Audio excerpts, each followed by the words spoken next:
Hello, I'm Morgan Halgren, and I want to welcome you to another week of Living in Iowa.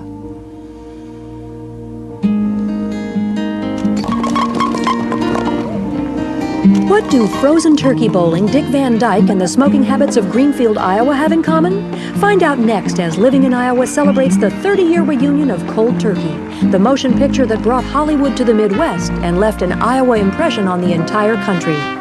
Had I not made Cold Turkey in Iowa, had I not experienced the better part of a year here. Are we ready? All in the Family, and everything I did following that would never have been exactly the same.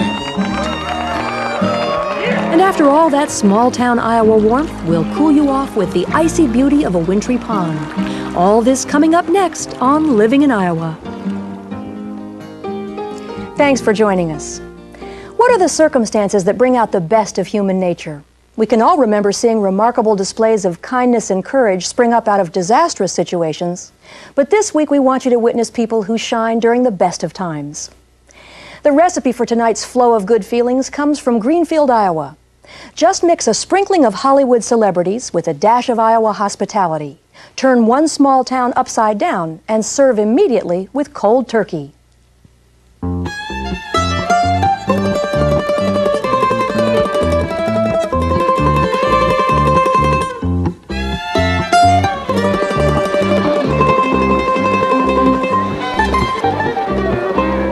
It's dusk in Greenfield, Iowa, and a crowd is gathering for a bonfire in the town square. This isn't a fire for a homecoming game, a pig roast, or a protest rally, but it is a fire burning with purpose. First, it represents freedom from nicotine. Its fuel is cigarette and other tobacco cartons. The fire symbolizes the whole town's intention of giving up smoking, a group accomplishment that's hard to imagine, but one that they can proudly claim. The second thing it signifies is the finale of a 30-year anniversary celebration of a momentous event in the town's history. That event, the filming of the movie Cold Turkey, was what gave the town the motivation to kick the smoking habit. The movie, a comedy with an anti-smoking theme, was the brainchild of producer Norman Lear. You could say he lit a fire seen round the world, and ground zero was this small town. To this day, thousands of Iowans, as well as the artists who were involved in the film, still hold a warm spot in their hearts for the experiences of the summer of '69. This is Greenfield, Iowa, 1999. 30 years after the filming of Cold Turkey, this town's dressing up again for an anniversary celebration. Actor Mike Cornelison was Dick Van Dyke's stand-in for Cold Turkey and had some bit parts as well. We asked him to share his insight into the film and help us discover what the movie has meant to Iowans.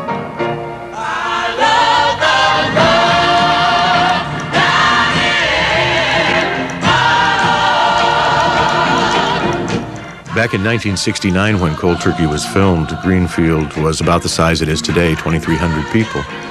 During the filming of crowd scenes on the courthouse square, the town's population nearly doubled. The event attracted people from all over the state. Lines of would-be actors stretched for blocks, and the process of getting even a small part took hours. But the atmosphere wasn't one of impatience. It was actually festive. I attribute that in part to producer-director Norman Lear.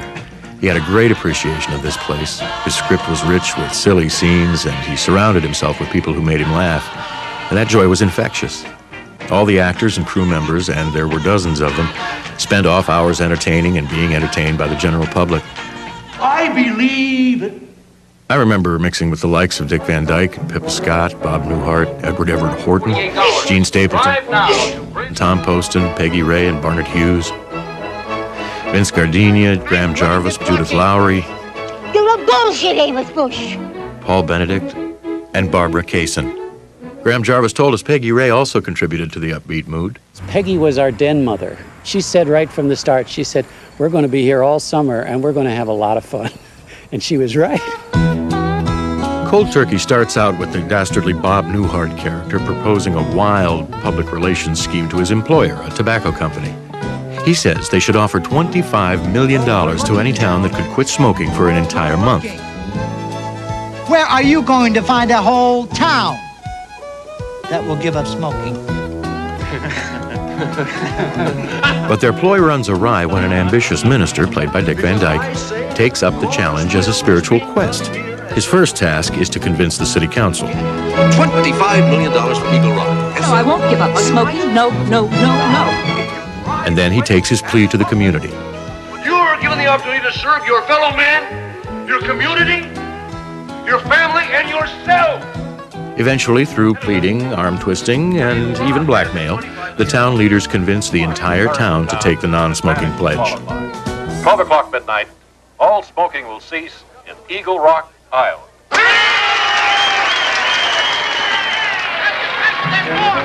Chaos breaks out the first day as the town is overrun with irritable ex-smokers. As tempers flare, cars crash, children are chided. Who the hell do you people think you are, anyway? And even the cutest of canines bears the brunt.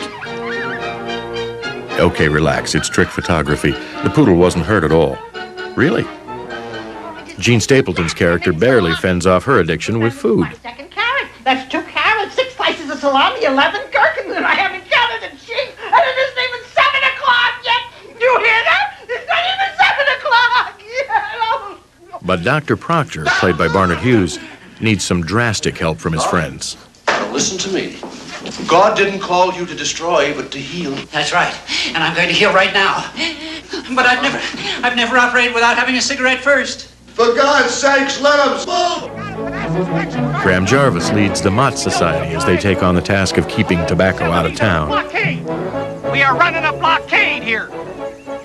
And that means we got to stop every vehicle. And we got to search every vehicle. In the final days, the plotting PR man tries his best to trip the town up. But Eagle Rock prevails, winning the prize money.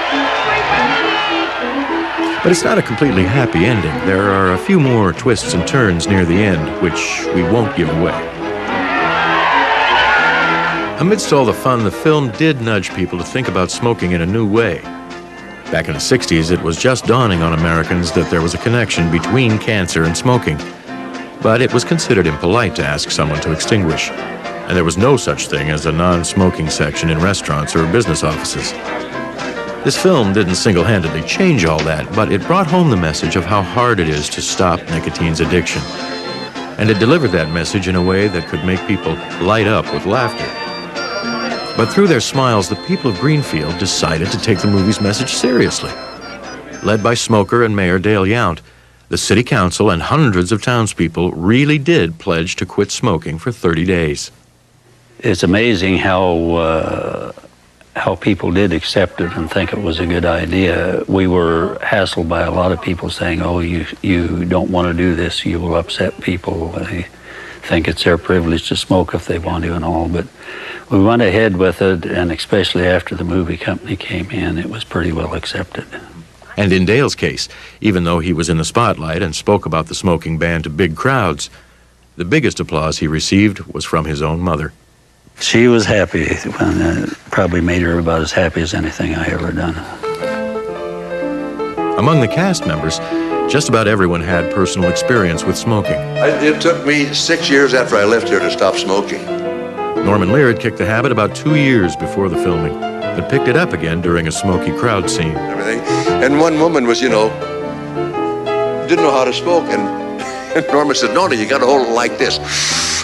And I saw his eyes glaze over. And that was it. He was back to 2 packs a day for the whole... But Norman was able to quit again, cold turkey, as soon as filming ended. And Jean Stapleton was one of the few who never smoked, not even in the film. And I was a total failure. I tried, but it wasn't believable. So we cut that bit of business out. And be proud that they... She told the crowd she wishes there were more like her. Just don't start. Don't start smoking. You don't have to. It's not smart to do it. Right? Hundreds of townspeople stopped smoking 30 years ago, and many who took that pledge managed to kick the habit for life. But they wouldn't have tried it if a movie crew from Hollywood hadn't chosen their town for a witty movie. How did Norman Lear ever find Greenfield? It all started when a mutual friend asked Des Moines retailer Bill Reichart to show Norman around Iowa. According to Bill, a certain unusual building first caught Lear's attention. We came in front of this facility, this incredible building, and I wasn't paying any attention, and he screamed, and I thought I hit somebody, and I stopped the car, and he jumped out, and he said, my God, it's exactly what I'm looking for, exactly what I'm looking for. So this is the way the movie started out. This prominent dwelling is called Terrace Hill. Back in 1969, it was an abandoned building. There was already a movement to try to make the building into what it is today, the home of the governor of Iowa. But according to Bill Reichart, who was a state legislator at the time, the movie is what got the bill rolling. After their encounter with Terrace Hill, Bill took Norman to smaller towns in the area. As Norman recalls it, he was quickly sold on Iowa's charm. I knew it had to be Iowa. Fell in love with Greenfield when we came here, and I looked at the town square and Winterset and Iowans. People ain't bad here. Overlooking. Norman and Bill became good friends, and Norman even gave Bill a bit part in the film as one of the tobacco firm's board members. Can you pick him out? Overlooking. The setting for this scene is the state capitol's law library. But, like Bill, Des Moines played only a small role in the finished movie. Most of the outdoor crowd scenes were filmed in Greenfield, with some interior scenes filmed in homes in Winterset. And the church scenes were set up in the town of Orient. Now that we have our bearings, let's get back to Greenfield, where Mike is uncovering more memories. Part of what made these scattered communities seem like one complete town were the many hand-painted signs. And the reunion served as a good excuse to rescue many of them from dusty attics. Marlon Garside came out, and he climbed to the top of the depot, and him and I got down dusty signs, and I mean lots of them. We've had a lot of fun. We really have. These signs are hanging inside the Adair County Historical Society's museum, along with some other movie props. Museum staffers Sylvia Carr and Dee Carnes also showed us this very unusual treasure. You call this the Extras Bible, and it has all of the extras that were in the show. Books like this one usually end up with the film company, but Cold Turkey's Extras Bible was donated to the museum 30 years ago. Its pages are filled with a slice of life from an entire ad hoc community. In some ways, it preserves a moment in time.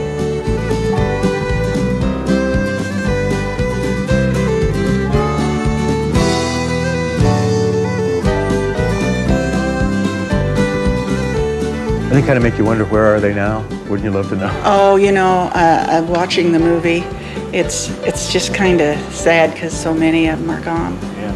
You know, you see people and there's such and such. Oh, they've been gone for a long time. These images are not only a connection with an era, they're a partial answer to the question, what is the face of Iowa? Captured on film, these faces take on a sweetness like Norman Rockwell paintings.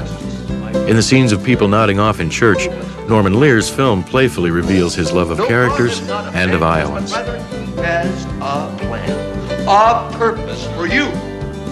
I've always divided people into wets and dries. Dries don't hug well, you know.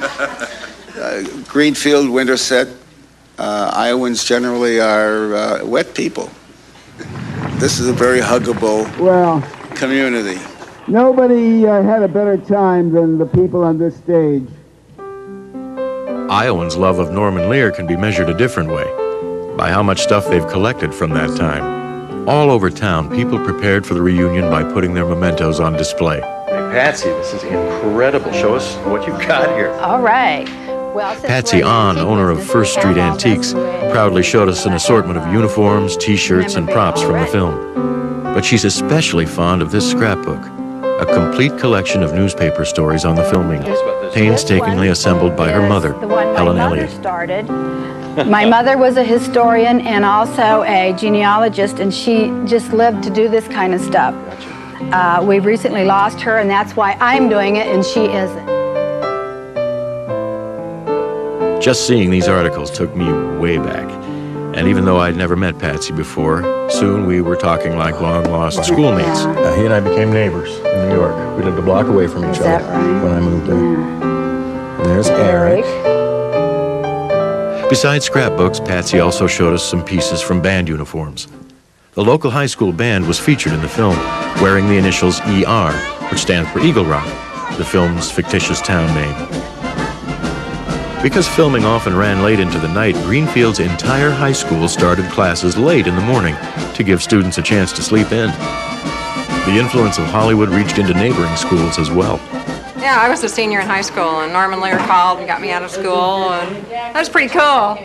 Bridgewater Fontanelle grad Debbie Manning played a protester in the movie. Has your whole generation lost its sense of civic duty? My line? You really want to know? I carried a picket sign, and it said, "Help save us from ourselves." And of course, you know, it was like disappeared out of the movie. I don't believe it. Most of the ad hoc actors in this film never gave acting another thought. Eagle Rock, where's your hand? But the protester who was in this scene, young Michael Cornelison, looked closely at the profession. The summer of my 17th year, I got my entire college education. My professors were Dick Van Dyke, Bob Newhart, Bob and Ray, Edward Everett Horton. The list goes on and on. The dean of the college was Norman Lear, and it was the University of Eagle Rock. 3 months at Eagle Rock U convinced him that an acting career was in his future. After he graduated from high school, Mike moved to New York for acting classes, and even lived near 2 Cold Turkey alumni, Judith Lowry and Barnard Hughes. Didn't we go to a movie together? We went to see you in Midnight Cowboy. Oh, my. And you hadn't seen it at the Varsity Theater. I dragged you along to see it. No, I made you go. And I held your head. Mike went on to Hollywood, landing parts in made-for-TV movies. I'm not going back to school. What are you talking about? Showing up in television series such as The Greatest American Hero. Next month, I hope to move up. Holding a featured role in Family in Blue. He was the bespectacled cop in Nightside, Chinatown. The girls are supposed to. and got 2 thumbs up from Siskel and Ebert in the film Lost in America. Just to save time, how much do you want? $100. Mike's path brought him back to Iowa, where he still works as an actor and can be seen on stage and screen. You get a free play of Powerball. Mike wasn't the only one whose life was changed immeasurably by this film. Producer Norman Lear had been having trouble selling a pilot of a television series called All in the Family.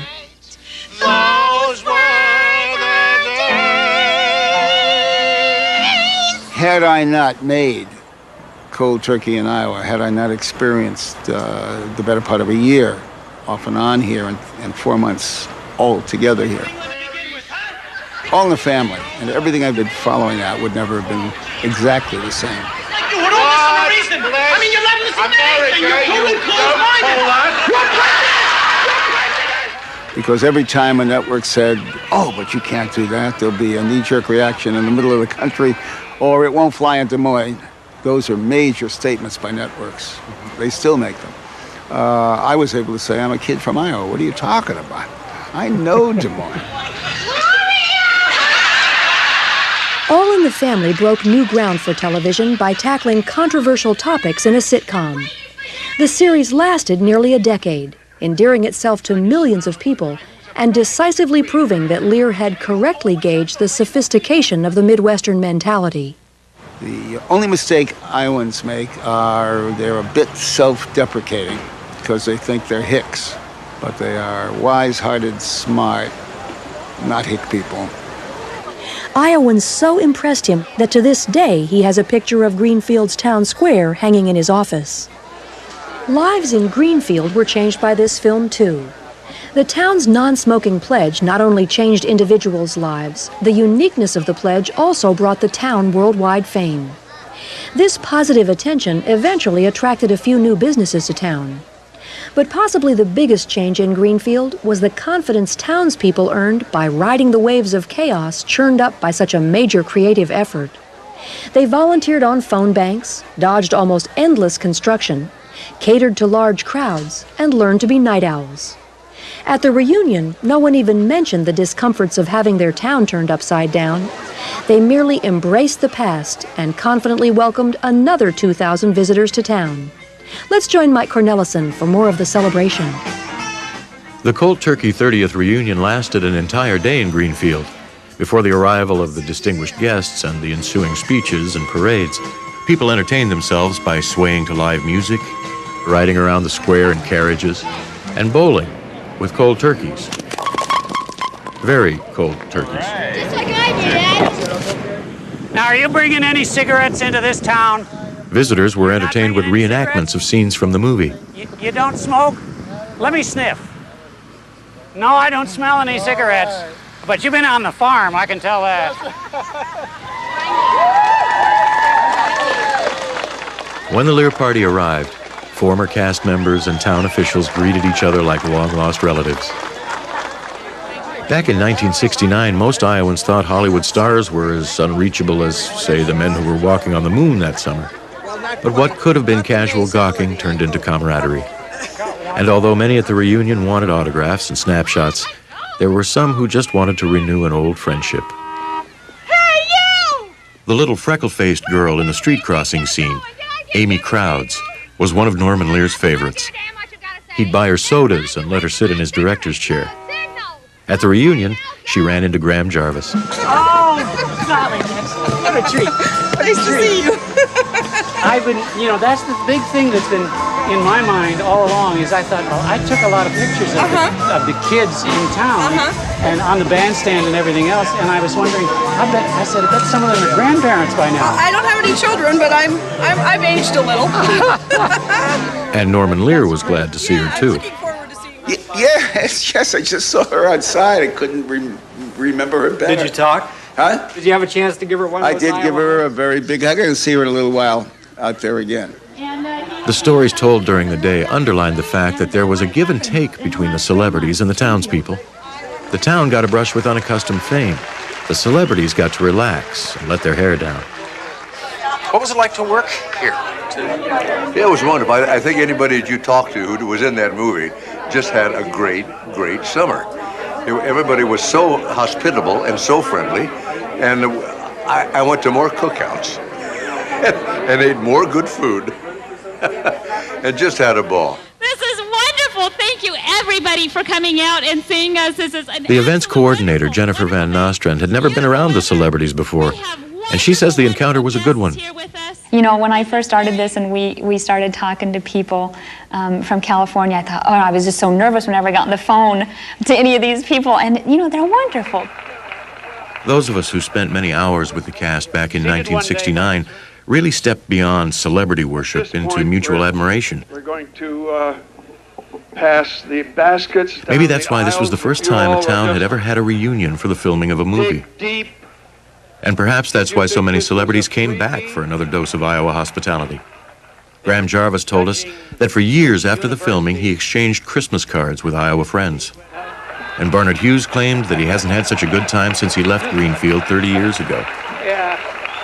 Norman Lear had no explanation for this loving atmosphere, but he told us that he thinks of his time in Greenfield as a great romance.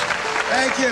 The cast and the crew and the people of Iowa, it was just a love story. Everybody fell in love with everybody. And everybody, I could have had any member of the crew here.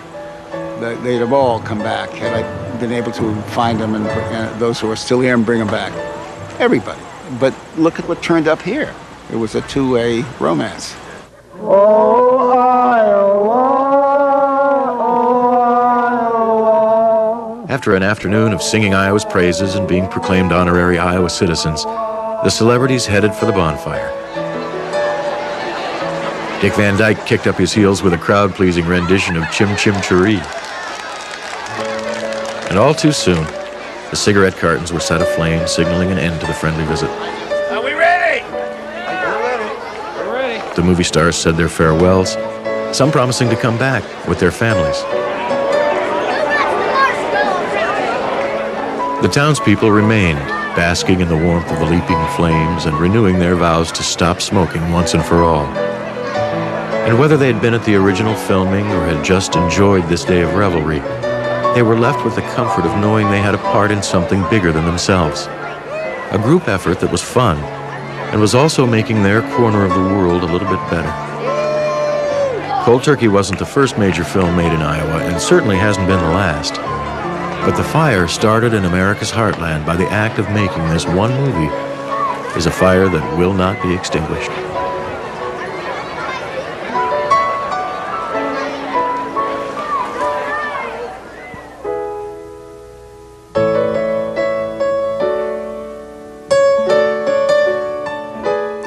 We leave you this week with a chill in the air as we contemplate the beauty of an icy pond. See you next week.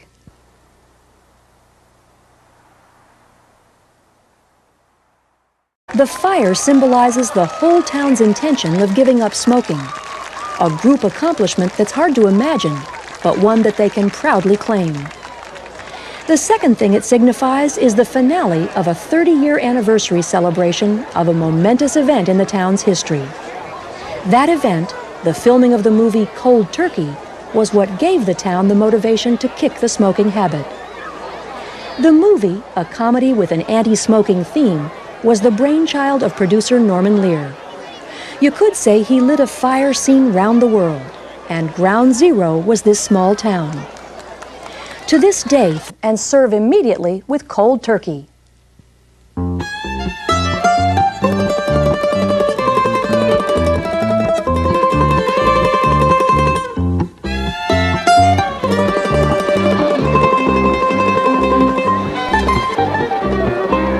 It's dusk in Greenfield, Iowa, and a crowd is gathering for a bonfire in the town square. This isn't a fire for a homecoming game, a pig roast, or a protest rally, but it is a fire burning with purpose. First, it represents freedom from nicotine. Its fuel is cigarette and other tobacco cartons. Hello, I'm Morgan Halgren, and I want to welcome you to another week of Living in Iowa.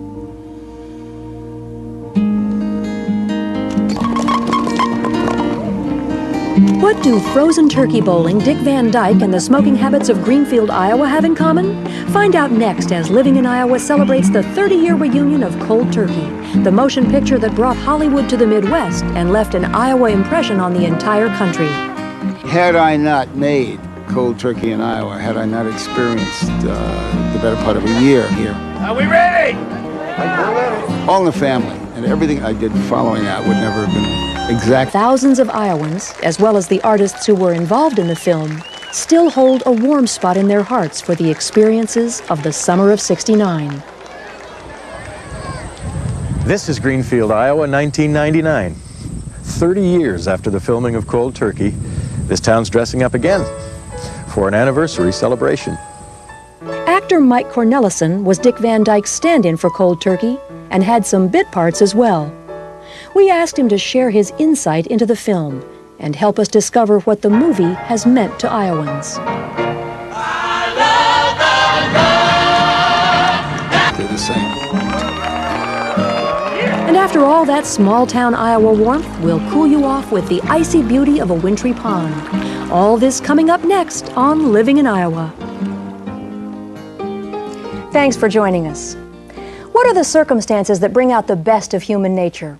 We can all remember seeing remarkable displays of kindness and courage spring up out of disastrous situations, but this week we want you to witness people who shine during the best of times. The recipe for tonight's flow of good feelings comes from Greenfield, Iowa. Just mix a sprinkling of Hollywood celebrities with a dash of Iowa hospitality. Turn one small town upside down